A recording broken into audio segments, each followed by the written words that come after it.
Monsieur le maire, aujourd'hui, vous êtes un homme heureux. Très très heureux puisque je le redis, quand le Gosier brille, quand la Guadeloupe brille, quand la Carle brille, je peux être qu'heureux et c'est vrai que c'est beaucoup de sacrifices, beaucoup d'efforts et c'est vrai que depuis 2 ans on se donne à fond pour faire briller notre territoire et je suis très satisfait parce que ce n'est que le début. Ça fait 2 ans que je me bats avec mon équipe, on prend pas mal de coups, on prend pas mal de critiques. Mais ça nous permet encore de nous améliorer et de continuer à travailler pour l'intérêt général. Et quand je vois les retombées, les résultats que nous avons, eh bien, je me dis qu'on est sur la bonne voie. Et quand je vois la ferveur des Gosieriens, les habitants de la Carle, qui voient que les choses avancent, eh bien, je continue à me donner à 200%. Et comme on dit, c'est à la fin du bal qu'on paye les musiciens. Donc je leur donne rendez-vous en 2026 et ils verront que avant 2020 et à 2026, la Carle et la ville de Gosier aura totalement changé. Explique-nous ton secret. Comment ça s'est passé? Comment ce résultat? Il y a tellement de questions qu'on se pose. Je ne sais pas par quoi commencer. Donc explique-nous un petit peu ce résultat. D'abord, le résultat, c'est un travail de longue haleine qui n'est pas personnel. C'est un travail qui est fait en staff. On a un préparateur physique hors pair, j'ai un adjoint qui est dévoué en or et qui connaît très bien son métier. Et les garçons qui sont là, c'est clair que quand on est parti, ce n'étaient pas les garçons qui jouaient régulièrement R1 pour la plupart, mais ils s'entraînaient depuis l'année dernière avec nous. Et du coup, ils connaissaient les principes de jeu, ils connaissaient... Voilà, en général, on change les hommes, on garde le même jeu.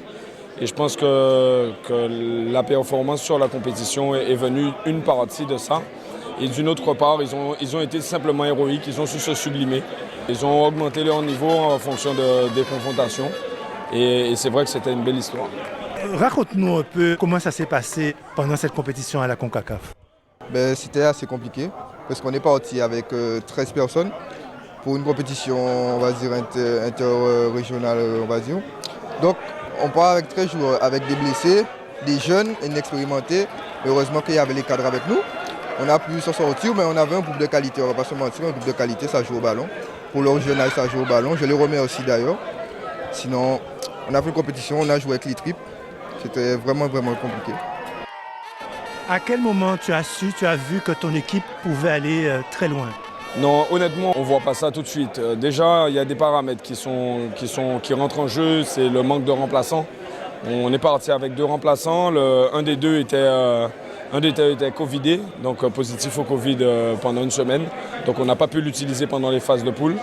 Donc on a fait toute la phase de poule à 12 avec pas mal de blessures. Donc là encore, c'est le kiné qui a fait des miracles en faisant récupérer certains. Au premier match, on s'est dit qu'on était frais, qu'on donnait tout, qu'advienne ce qui pourra, qu'on comptera les morts et les blessés à la fin. On a réussi à avoir la victoire. Au deuxième match, tant bien que mal, sur un match très âpre, très disputé, on a réussi à gagner 1-0. On a été très solide défensivement. Et enfin, le dernier match de poule, je pense que les 2 équipes se craignaient. On ne s'est pas créé beaucoup d'occasions, eux non plus.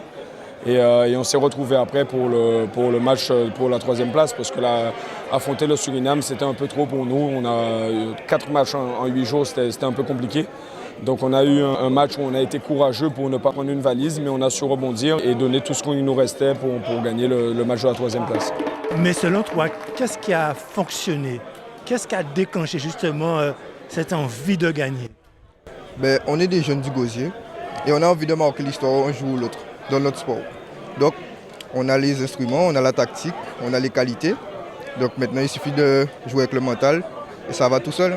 Mon but c'est un coup franc anodin. Je me dis qu'on mène 1-0, j'en ai plus qu'une dans les jambes puisqu'on a fait beaucoup d'efforts avant. Le gardien me laisse l'opportunité, je l'envoie, je vois tout ce que j'ai.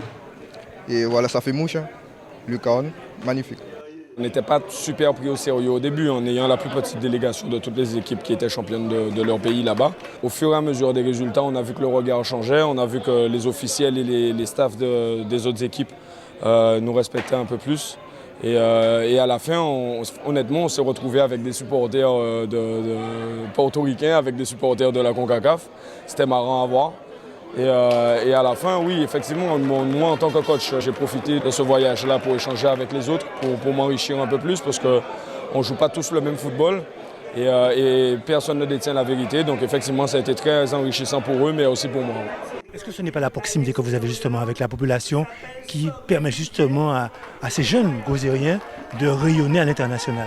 C'est clair que j'essaie de donner toute mon énergie. Je crois en eux et je crois dans tous les jeunes du gosier qui doivent avancer, que ce soit dans l'entrepreneuriat, dans la formation, dans l'environnement, dans le sport, dans la culture et autres.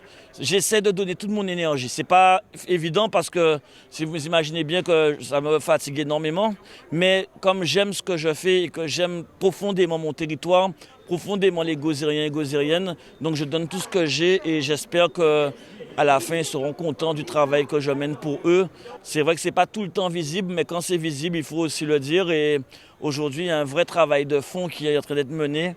Et on essaie de donner un maximum d'outils à notre population pour qu'elle puisse sortir de la crise et sortir de ces difficultés quotidiennes. Nous voyons qu'avec les élections, il y a beaucoup de mécontentement, il y a beaucoup de questionnements. Moi, j'essaie de mettre des leviers en place. Pendant que tout le monde crie, j'essaie de travailler et j'espère que le travail va payer à la fin. Et pour terminer, Michael, qu'est-ce que tu souhaites pour demain? Qu'on puisse conserver le titre. Maintenant, c'est vrai qu'on a beaucoup de blessés.